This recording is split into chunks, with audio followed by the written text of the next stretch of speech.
দেখো বন্ধুরা, কী কী দিয়ে খাচ্ছি আজকে সোমবার। আমি গোবিন্দভোগ চালের ভাত খাবো ঘি দিয়ে।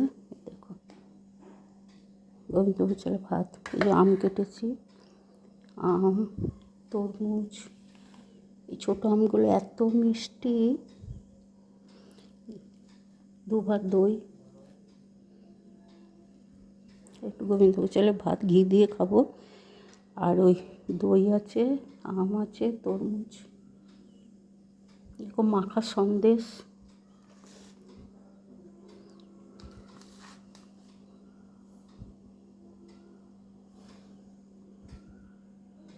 এক প্যাকেট মাখা সন্দেশ।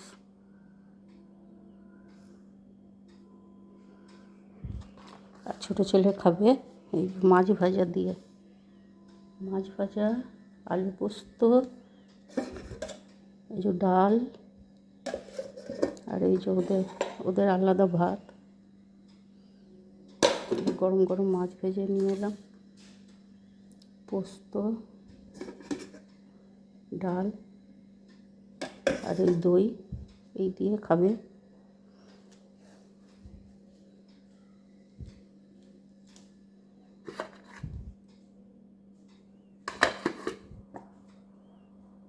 ঠিক আছে, খেয়ে নিই।